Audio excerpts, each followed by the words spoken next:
안녕하십니까. 가지교회 고지만 목사입니다. 오늘 13번째로 나누게 될 복음 묵상의 주제는 하나님의 의와 할례라는 제목입니다. 오늘 함께 읽을 본문 말씀은 로마서 4장 9절에서 12절 말씀입니다.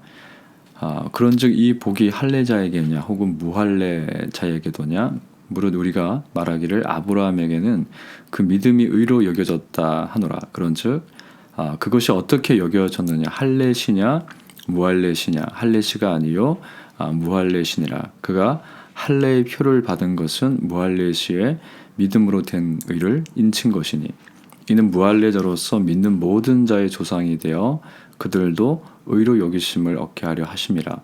또한 할례자의 조상이 되었나니 곧 할례 받을 자에게뿐 아니라 우리 조상 아브라함이 무할례시에 가졌던 믿음의 자치를 따르는 자들에게도 그러하니라. 아멘.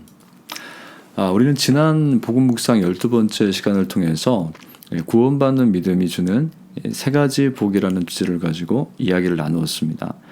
오늘의 주제인 이 하나님의 의와 할례라는 내용을 통해서 나누기를 원하는 것은요, 영적인 실체가 없는 삶을 살아서는 안 된다는 것입니다.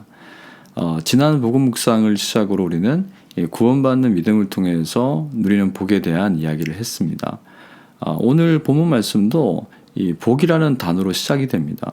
이 복이라는 것은 이 구원받은 믿음과 그 믿음을 통해서 우리가 실제로 누리게 되는 복을 말씀합니다. 그 복에 대해서는 지난 시간에 나누었으니까 필요하시면 이 복음 묵상 12번째 내용을 확인하시면 좋을 것 같습니다. 그래서 오늘 말씀의 핵심은 구원받는 믿음을 통해서 복을 누려야 하는데 그 복을 누리지 못하는 사람들이 있다는 것입니다. 그 사람들은 바로 할례주의자들이었습니다. 이 할례주의자들은 하나님의 구원을 받기 위해서는 하나님의 의와 함께 할례를 받아야 한다고 주장했습니다. 하지만 그들의 주장은 완전히 잘못된 주장입니다.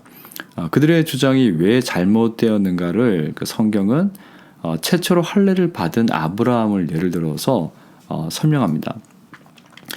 본문의 그 전체 내용을 요약하면은 이 할례자나 무할례자나 모두가 믿음으로 의롭다 하심을 받는데 그 이유는 아브라함이 할례를 행하지 않았을 때 이미 그는 믿음으로 의롭다 여김을 받았기 때문입니다.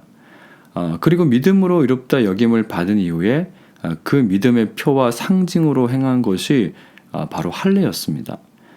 그래서 이 하나님의 의를 믿어 복을 받는 것은 할례를 행하는 것과는 전혀 상관이 없다는 것을 이야기합니다. 이것이 오늘 본문 말씀의 핵심이고 우리는 이 말씀을 통해서 중요한 두 가지 내용을 다루려고 합니다.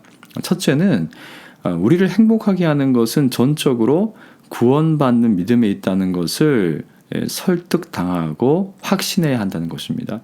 우리가 설득당하고 또한 확신을 가져야 하는 이유는 간단히 말씀드려서 우리가 죄인이기 때문에 그렇습니다. 우리는 죄인이기 때문에 죄의 속성 자체가 의심하고 진리의 반대 방향으로 걸어가게 합니다. 그래서 우리를 행복하게 하는 것은 우리를 의롭게 여기신 하나님과 우리의 의가 되시는 그리스도 때문이라는 것을 날마다 설득당하고 확신하는 일이 필요한 것입니다. 그러면 우리를 진리 안에서 설득하고 확신을 주시는 분은 누구일까요? 네, 바로 성령님이시죠.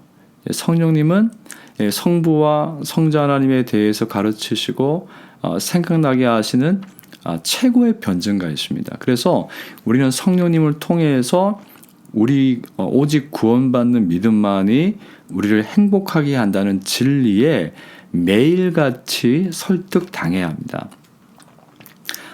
성령님께서는 성경을 통해서 우리에게 진리를 가르치십니다. 그리고 기도를 통해서 우리의 영과 전 인격이 하나님과 연합하게 하심으로 그 진리를 우리 내면 깊은 곳으로 받아들이게 하십니다. 그리고 우리가 삶을 통해 그 진리를 따르게 하심으로 영적 실체를 따를 때 우리가 어떻게 복을 받고 누릴 수 있는가를 경험하게 하십니다. 그래서 본문이 우리에게 이야기하는 중요한 핵심은 항상 영적 실체가 있는 신앙생활을 해야 한다는 것입니다.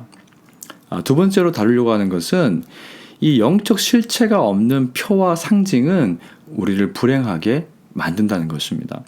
이 본문의 내용을 요약해서 말씀드렸지만 아브라함은 할례를 받기 이전에 믿음으로 의롭다 하심을 얻었습니다. 그렇다면 할례는 믿음으로 의롭다 하심을 얻은 아브라함이 복을 받는 삶, 그 영적 실체를 늘 상기하기 위한 표와 상징으로 행한 것입니다.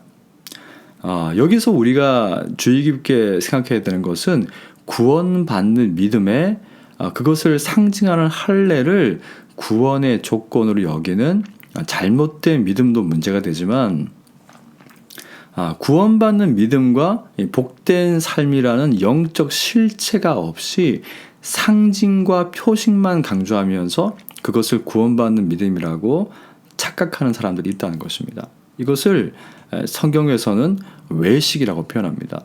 그래서 우리가 종교적 외식을 행한다고 말할 때 그 의미가 무엇입니까?